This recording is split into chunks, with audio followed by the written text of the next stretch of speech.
Hi, welcome to our channel where we share the most intriguing stories.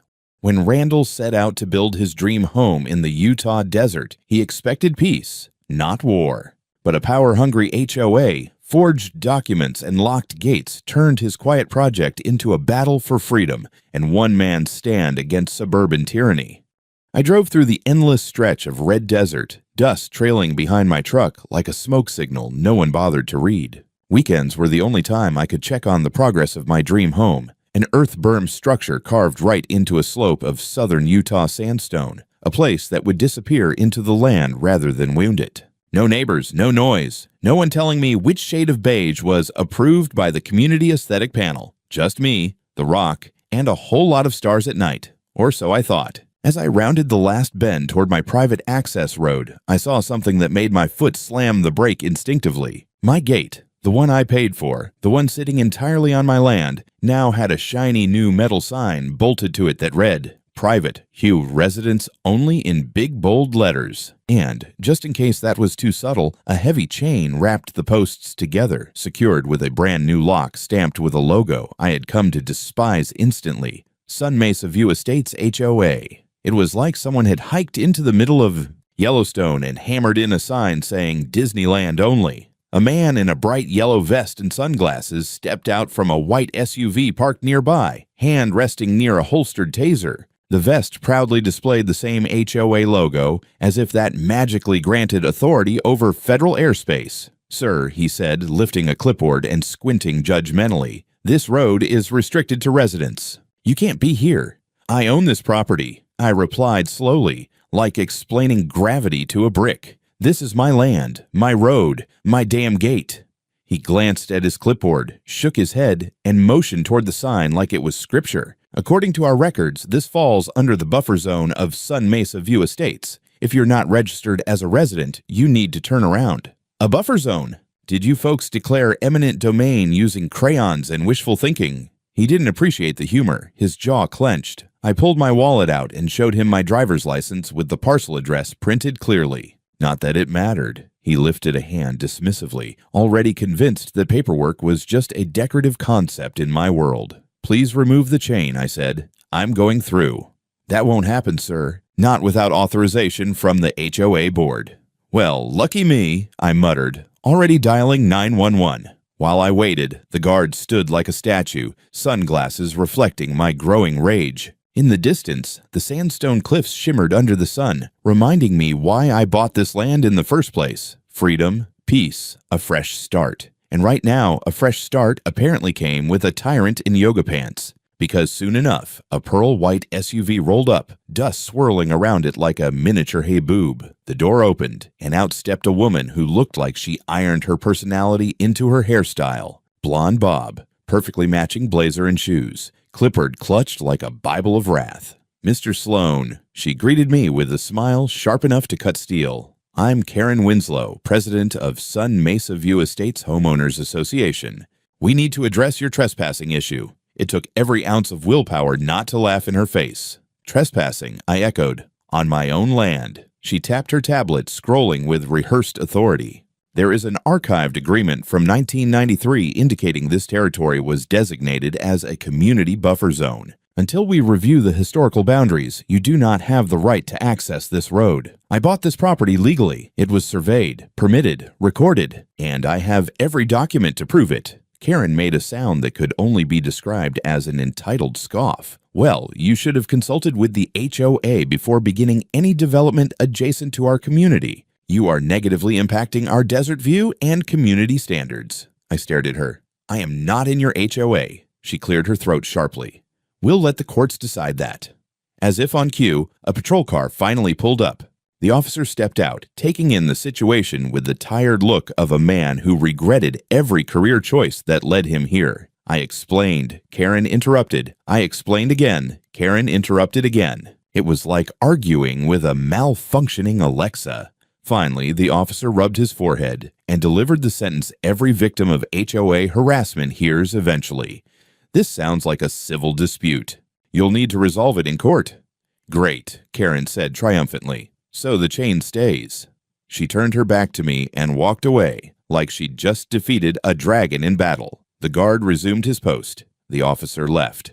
And I stood there, locked out of my own land, while the sun dipped lower behind the cliffs, mocking me with the serenity I was supposed to be enjoying. I got back in the truck, jaw clenched, and drove away, but not in defeat. No, that wasn't defeat.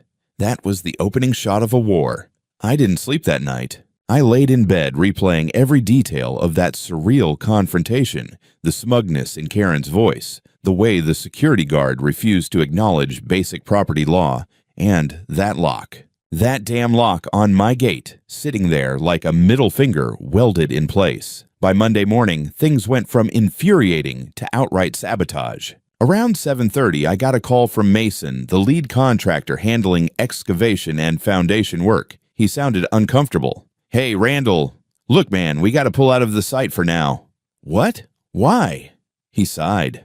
"We showed up around 6 like usual, but the road's blocked. Your gate's still locked. There's a sign now that says construction access is prohibited due to a pending HOA dispute. Some guy in a vest said if we forced entry or parked nearby, they'd report us for trespassing and illegal use of community roads." I felt the heat rising behind my eyes. They don't have any legal authority to do that. That road is on my land. "Doesn't matter," Mason said. "My guys don't want to deal with lawsuits or angry neighborhood watch people showing up filming them. Until it's cleared, we're out." The line went dead. I stared at the phone, fists clenched, breathing like a bull getting ready to charge. I drove straight to my office, pulled out every folder I had on the property. Deeds, surveys, development permits, zoning records, all in order. I scanned the documents again, then scanned them again just to feel sane. The land was unambiguously mine. 7 acres, parcel designation, topographical documentation, nothing even touching Sun Mesa View Estates. Their boundary was a solid 30 feet from the edge of the access road, and that road itself was carved into my deeded land like a vein in stone. Around noon, I received a manila envelope via courier. No postage, no return address. Inside, a letter from the Sun Mesa View HOA board, formally notifying me that I had been placed under temporary disciplinary sanctions for unauthorized use of shared access infrastructure and damage to communal easements. They were requesting compensation in the amount of $2,800 for abrasion and rutting of common roadway surfaces caused by heavy machinery. There was also a notice of probationary designation, asserting that until my land use could be evaluated for compliance, any further development would be considered a violation of community guidelines. I read the entire thing twice, then let out a short, dark laugh. The kind that comes out right before you set something on fire. They'd used letterhead with a seal. They listed a law firm. They cited 3 HOA covenants that didn't apply to me in any legal universe. And at the bottom of the letter was a familiar signature. Karen Winslow, President. I got on the phone with my attorney, Marissa Doyle, real sharp, with a background in land use and civil harassment litigation. I didn't even get past the 3rd sentence before she interrupted me. "Wait. Did they actually send you an invoice for road damage?" "Yep. And a warning that my project is on probation. They've got balls the size of satellites. Randall, you're not part of their HOA. They can't regulate or fine you for anything. Send me everything now. I'll draft a cease and desist." While I uploaded scans, Marissa said she'd seen this type of power play before. Small-town HOA boards getting too big for their britches, trying to rope in neighboring properties through threats and fake paperwork. But when I told her about the lock and the guard and the fake pending jurisdictional claim, she went quiet. They're pushing into criminal territory. By mid-afternoon, she'd already filed a complaint with the County Land Commission and sent formal notice to the Sun Mesa HOA demanding immediate removal of all physical obstructions and an end to harassment. But I wasn't done. I drove out to the county recorder's office and requested the public parcel maps. When I compared them to the version attached to the HOA letter, my jaw dropped. Their map had been digitally altered. On their version, my parcel had been overlaid with faint shading labeled undesignated parcel under review and a note, pending jurisdictional status, community road access, right-of-way extension. In other words, a total fabrication. Whoever made it had put real effort into faking an official-looking cadastral map. The fonts matched. The shading looked like a typical planning overlay. But there were subtle differences. file number mismatches, the absence of a registrar's watermark, and one glaring error: they misspelled contiguous as contiguous in the legend. I had them. With real maps, my title, GPS coordinates, and video stills of the locked gate, I was ready to hit back. But just as I was leaving the recorder's office, I got another call, this time from my concrete supplier. He was supposed to pour the first phase of the foundation next weekend. "Randall, sorry man, but we gotta cancel the delivery." "Why?" "Got a call from some HOA representative. Said the road's under dispute, and if we attempt to use it, we'll be cited for unauthorized access to private community infrastructure. I don't need that kind of headache. Sorry." This wasn't a misunderstanding anymore. It was a siege. I spent the next morning buried in paperwork, like a man digging out from an avalanche of bureaucracy. My garage had become a war room. Boxes of title documents, the original survey my realtor had hand-delivered, emails with the county about permits, and the stamped, sweaty copy of the foundation permit from the state. I called in Sam Ortiz, a licensed land surveyor I had used once before when a neighbor tried to dispute an easement on an old driveway. Sam showed up with a theodolite, a battered pickup, and the kind of quiet competence that takes years of standing in mud to earn. We walked the property line together. Sam found the iron pin set decades ago by county surveyors, the little monuments half hidden under scrub and juniper. He took GPS shots, logged coordinates, and compared them with the HOA's map. The numbers told the same hard, elegant truth my deed already had. The access road cut through my parcel, and the official right-of-way ended well short of my gate. The servitude they insisted existed stopped 30 feet from the edge of my property. That was not opinion. That was cold geometry. While Sam worked, I went back to the county recorder and asked for every historical map, every recorded easement and public access claim tied to that stretch of land. The clerk at the counter, a woman named Evelyn who had a habit of looking like she'd seen the low tide of human stupidity and kept a journal about it, handed me a stack of faded plats, aerial photographs, and a scanned PDF labeled public access. Claims. I scanned faster than I had a right to. The aerials from decades past showed the same access path carved into the dirt long before Sun Mesa View Estates was dreamed up by developers in the 90s. The plats from 1970 and 1980 had my parcel delineated cleanly, the road inside my little rectangle of ownership. Then my eyes snagged on something awful and specific in the county's electronic file, a recorded document claiming an easement extension had been filed under HOA authority in 1993. The signature block had a registrar's stamp, a filing number, and what looked, at first glance, official. I printed it and carried it across to Sam under the shade of the juniper. Sam frowned and pushed his glasses up the bridge of his nose. "This registrar stamp is the wrong embossment, and this signature, it doesn't match the county registrar's signatures on file. You ever heard of forging a filing?" He did not wait for my answer. "Because someone's gotten very industrious." I sent the forged filing to Marissa and asked her to look for any recorded chain of custody. Within hours, she called back, telling me she'd pulled the original scanned documents from the recorder and compared metadata. The HOA's 1993 filing was a composite, parts lifted from older files, parts fabricated, and someone had digitally inserted a registrar's name, then printed the whole thing to make it official. It was sloppy and audacious, but that was the point. Bold forgeries often had enough realism to trip up people who didn't look too closely. Karen had clearly counted on the intimidation factor working better than the craftsmanship. Marissa drafted a crisp complaint to the Land Use and Records Division, attaching Sam's certified survey, the original title, the historic aerials, the GPS logs, and a red-lined comparison showing the differences between the county's legitimate files and the HOA's so-called filing. She also prepared a letter to the sheriff's office and the district attorney, notifying them that falsified public records had been used to obstruct access and to attempt to assert jurisdiction over private land. I felt my jaw unclench a fraction. There was a rhythm to paperwork that comforted me, one document at a time until the truth looked like an avalanche of evidence. Meanwhile, the HOA didn't sit idle. I started getting back emails with increasingly petty, performative claims. One threatened to list me as a community non-compliant party on local traffic boards. Another accused me of willful obstruction of communal access and suggested that my foundation work posed environmental risks to the community. Their language smelled like a legal threat written by someone who'd read too many procedural manuals but had never actually sat in a courtroom.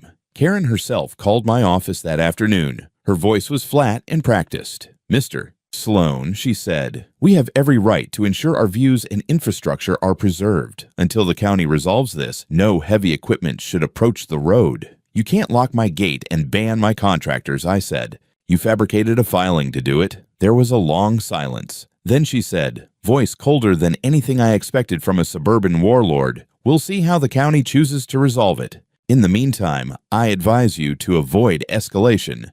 "Advice received," I said. "But the locks come off, Karen, now." She hung up. 2 days later, the county examiner called. He had reviewed Marissa's packet and wanted to come out with Sam to take a look. He used words like probable forgery and improper filing procedure. He promised immediate internal review and, more importantly, an order to the HOA to remove any unauthorized locks pending the formal determination. For the first time in a week, it felt like momentum had swung. That night, as the desert cooled off and the sky became a ridiculous spatter of stars, I sat on the tailgate of my truck and held Sam's GPS printout like a talisman. The landline, the title, the pins in the earth. They were stubborn. They refused to be intimidated by brass plaques or swaggering security guards. Karen's tactics were nasty and personal, but they relied on noise and fear rather than fact. I liked the odds of a man armed with a survey and a lawyer against a woman who could only scream louder in public. The only problem was that Karen hadn't been acting alone. Someone had manufactured a forged county filing. Someone had cleared funds to hire security and to print fancy maps. The question sitting on the desert air like dust was this: how deep did this corruption go? I thought we'd hit the bottom of this rabbit hole. Turns out we were still somewhere in the shaft. 2 mornings after the county examiner visited the site, Marissa called me just after 7. Her tone was clipped, caffeinated, and just pissed off enough to make me sit up before my coffee even had time to kick in. "We've got something," she said. Or rather, someone does. She had just received a call from a contact in the county auditor's office. Apparently, my complaint, and particularly the forged filing, had triggered a cross-check in the Public Infrastructure Fund allocation reports. Turns out Sun Mesa View Estates had, over the past 4 fiscal quarters, received subsidies from the county for maintenance of community buffer zones and shared access infrastructure. The records named specific lot numbers. One of them, my parcel. The parcel I'd been paying taxes on for the past year and a half. The parcel they had no legal claim to. This wasn't just Karen marking territory with fake paperwork, Marissa said. They used that document to apply for public money. How much? Over $38,000. That hit different. A few hours later, a detective from the DA's office called me to confirm a formal investigation had been opened. Financial fraud, falsified public documents, obstruction of access to private property. I could almost feel the screws turning behind the scenes. And then the pressure broke. That same afternoon, I drove back out to the property to take updated photos for the case and found a new addition waiting at the gate. A pair of uniformed sheriff's deputies standing beside the chain fence, with one of them already holding bolt cutters. "We got a call from the examiner's office," the older one said, tipping his hat. "They confirmed the obstruction's illegal. Mind if we?" I shook my head, and in 2 short snaps, the gate was free. It was the best sound I'd heard in weeks. I pulled forward slowly just to make sure no one else would jump out of the sagebrush and accuse me of violating HOA aura fields or whatever imaginary lines Karen believed in. The deputies stuck around while I walked the perimeter just to make sure the cameras I'd installed weeks ago were still active. And they were, blinking red and capturing every dust mote in 4K. I didn't have long to enjoy the victory. Less than an hour later, I got a call from Mason, my contractor. He was back on site checking the soil and prepping for the delayed pour. Boss, you're not gonna like this." My stomach sank. "What now?" "We got a bunch of HOA folks. I'm talking maybe 5 or 6 of them, parked up on the ridge, watching us like we're drilling into sacred ground. One guy's got binoculars. Another one's pacing like he's about to serve us court papers." I grabbed my keys and was on the road in minutes. When I arrived, they were still there. 5 people, 3 Subarus, and 1 massive sense of entitlement. Karen was front and center, standing with her arms crossed like she had just surveyed a battlefield and decided it was hers by divine right. I got out of the truck. "Is there a reason you're all loitering on my land?" Karen gave me a slow, superior smile. "We're observing potential environmental violations." "On private property," I replied. "That you just got caught illegally locking me out of." She ignored that. "Several members of our HOA are very concerned that the excavation you're doing could affect runoff and erosion along the ridgeline. We'll be filing a formal complaint with the Department of Environmental Quality." One of her lackeys, a guy who looked like he'd once yelled at a Starbucks barista for not heating his muffin, chimed in. "And noise. That generator is above allowed decibel thresholds for residential zones." I almost laughed. "You mean the generator I haven't used since last month?" Karen stepped forward. "We're committed to preserving the tranquility of Sun Mesa View Estates." I didn't even bother responding. I pulled out my phone, held it up, and started recording. "Just to confirm," I said clearly, "you're standing on the border of private land after your HOA filed forged county documents, installed illegal locks, and obstructed licensed contractors. And now you're planning to file fake environmental claims to delay permitted construction." Karen didn't flinch. "I'm acting within my rights as president of the HOA." "That's funny," I said, "because the county doesn't think you have any." I turned to Mason and waved for him to keep going. The cement truck began rolling slowly down the cleared path, a quiet mechanical rumble that sounded like defiance. Karen and her troop of prairie watchdogs backed off only slightly, but their faces cracked just enough to show that they knew the tide had shifted. The deputies returned not long after, this time responding to a report of disturbance and construction without HOA authorization. One of the rookies even looked embarrassed when I handed him the county order in writing. After a few minutes of radio chatter, Karen and her crew were asked to leave the area or risk a trespassing warning. Karen didn't scream. She didn't argue. She just turned and walked back to her car with the composure of a woman who had just realized the courtroom she imagined ruling was about to become her crucifixion stage. Back at home that evening, Marissa emailed me a new packet. The DA's office had requested full records from the HOA, including spending reports, internal communications, and board meeting notes related to my parcel. The subject line read, "Formal fraud investigation underway." The mountain was starting to move. I'd thought watching Karen get escorted off my property by sheriff's deputies would be the high point of the week. I was wrong. The true climax came 2 days later, and it was delivered in the form of a manila envelope and a shaky voicemail from someone I'd never met. The envelope was dropped off at Marissa's office by a man who refused to give his name. No return address, no note inside, just a stack of printed emails, some scanned documents, and 2 maps. One stamped HOA internal use only, the other a doctored version of the county's land parcel survey. The kicker? A post-it on the front, scribbled in rushed handwriting. "You didn't get this from me. She's gone too far." The contents were damning. Emails between Karen and 2 other board members, a man named Ted Arlo and someone who signed as J. Bowen, detailing the deliberate redrawing of HOA boundaries. They referred to my land as Gray Zone Acquisition Target A, and one of the messages, dated 4 months prior, outright said, "Once the berm house guy starts building, we lock the gate and test the reaction. If he challenges it, we claim access jurisdiction under 1993 rider." But there was no 1993 rider, at least not a legal one.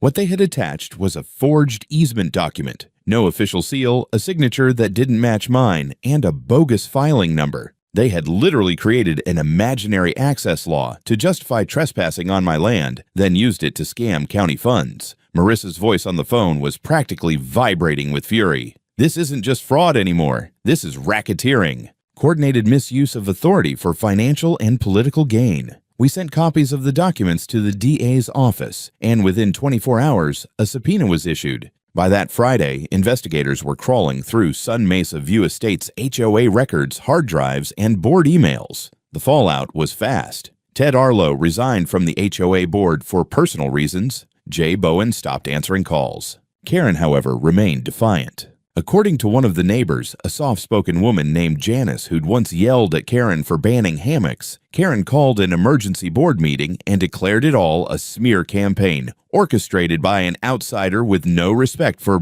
community standards, which is rich coming from someone who used community funds to hire private security guards to patrol a dirt road she didn't even own.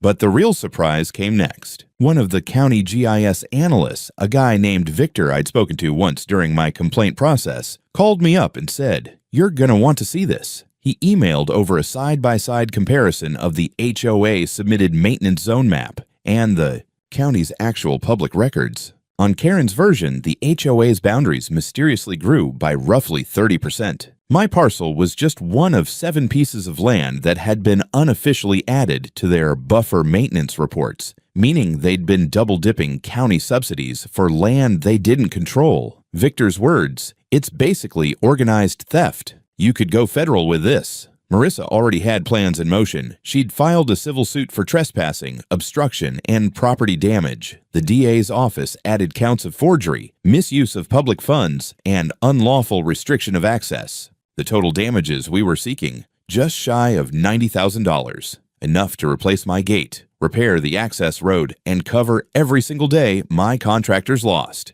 Karen must have sensed the walls closing in, because the following Monday, I pulled into my driveway and found a certified letter duct taped to my front door. It was from Karen herself on HOA letterhead, though it looked like she typed it in a rush, probably sweating bullets. It read, "Dear Mr. Sloan, in the interest of community harmony and in response to recent misunderstandings, the Sun Mesa View Estates Homeowners Association formally rescinds any and all claims or communications regarding parcel B. We apologize for any inconvenience or miscommunication. We will be removing all physical access control devices within 72 hours. Sincerely, Karen Winslow, President, Sun Mesa View Estates HOA." I didn't laugh. I didn't even smile. I just scanned it, emailed it to Marissa, and then printed a copy to frame next to the new gate I was installing. One with biometric locks, steel beams, and a motion-activated camera that sends me real-time updates every time a Subaru drives by.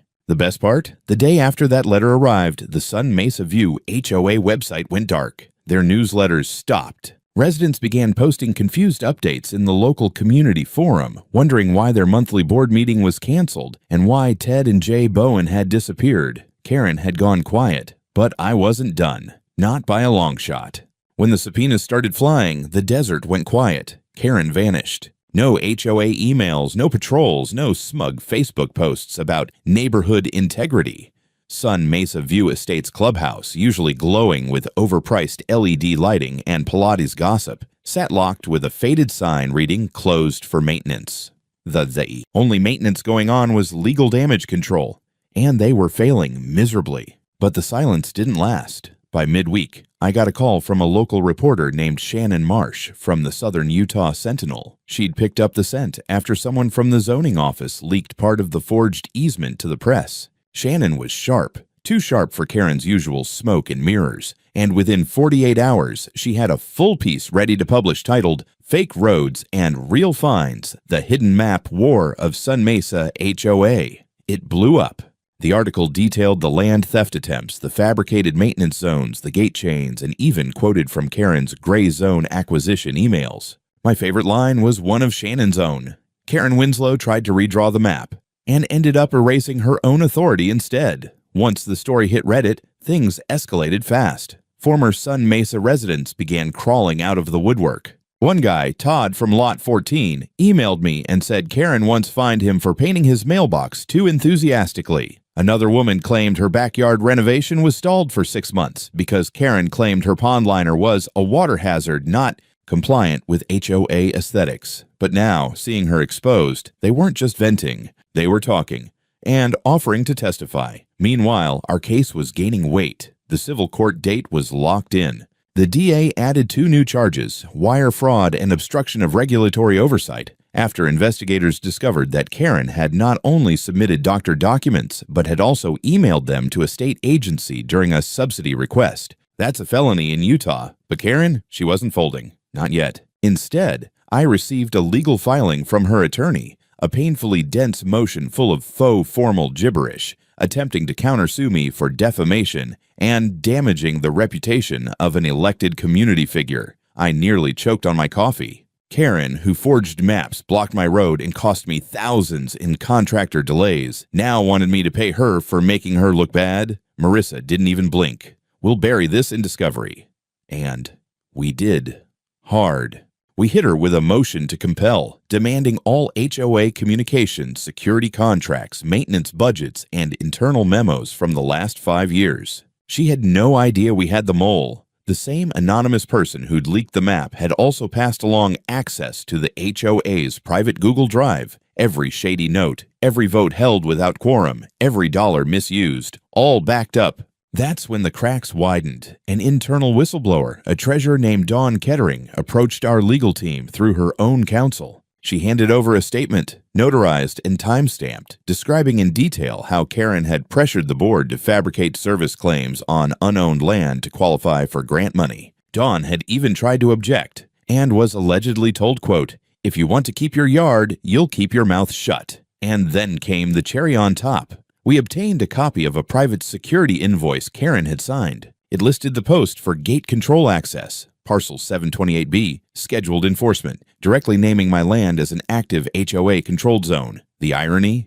The security firm, Desert Ridge Protection Services, included GPS data in their logs, which, hilariously, proved they were stationed outside the HOA boundary the whole time. Karen had paid them with HOA funds to guard someone else's land.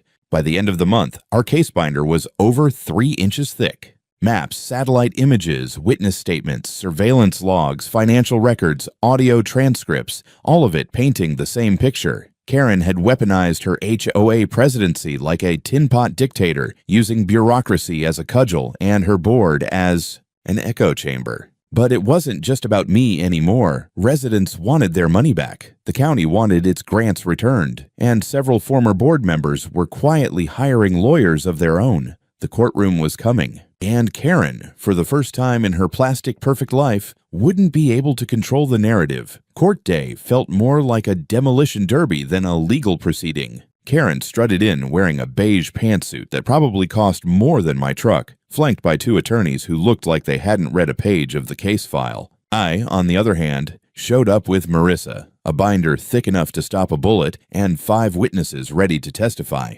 including 2 former HOA board members. The courtroom was packed. Local press, curious neighbors, even a guy live streaming on TikTok. The judge, a no-nonsense woman named Chambers, took one look at the pile of documents on our table and raised an eyebrow. "Let's move quickly," she said. "I don't like games. We didn't play any." Marissa led with satellite imagery showing my property clearly outside any HOA boundaries. Then came the notarized deed, the official plat map, and the State Land Commission's confirmation. My land was never, under any circumstance, part of Sun Mesa View Estates. Karen's team tried to argue community jurisdiction, citing their altered maintenance map. It took about 5 minutes for that to fall apart. Marissa pulled out the original county-recorded version, the one without any fake boundaries or magic buffer zones, and laid it side by side. It was like comparing a street map to a child's crayon drawing. Then came the testimony. Todd from Lot 14 explained how Karen tried to fine him for his own driveway placement. Dawn, the treasurer, broke down how HOA funds were secretly diverted to cover private security on land they didn't own. And finally, a state zoning official confirmed the grant application Karen filed contained a forged easement with my forged signature. By the end, Karen's lawyers looked ready to crawl under the table.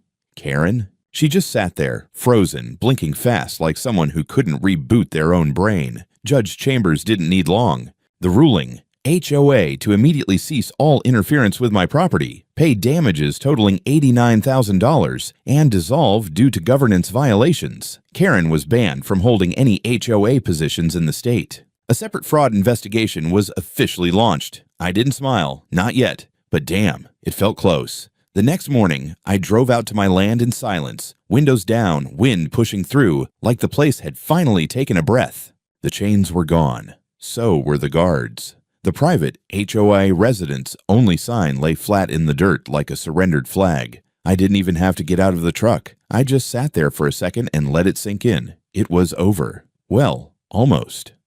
The HOA office was shut down within 48 hours of the ruling. A state auditor posted notices on the door, and a locksmith changed the locks under sheriff supervision. Karen's name was stripped from every legal document connected to Sun Mesa View Estates. Her bank accounts were frozen. Word spread fast, especially after someone leaked the court video of her meltdown to Reddit. In it, she screamed, "Who does he think he is, building that thing without our approval? This desert was meant to be governed." Her voice cracked mid-sentence right before she was escorted out. The video went viral in 2 days. Memes exploded. No HOA, no Karens, no exceptions. It became a slogan, a sticker. Hell, someone even sent me a doormat with it printed on it. I did one last thing. Had a contractor install steel gates at my private entrance, reinforced and bolted to concrete. On the side post, I mounted a speaker system, motion activated. When someone walks up, it plays a recorded message in my voice. "You are on private land. Turn around or law enforcement will be contacted." A little overkill? Maybe. But after months of lies, locked roads, and HOA nonsense, I figured I'd earned a bit of flair. I still drive out every weekend. The house is nearly finished now. Smooth, clean, and tucked right into the slope like it grew from the canyon wall itself. Contractors are back. So is my peace of mind. I don't see Karen anymore. Last I heard, she moved out of state pending fraud charges. Her old house sits empty, for sale sign crooked, like the place gave up on her too. I didn't set out to start a war. I just wanted to build a home in peace. But if there's one thing this taught me, it's that some people can't stand the idea of not being in charge. So you fight. With facts, with documents, with patience. And when it's over, you don't dance on their grave. You just build your gate, press play, and enjoy the silence.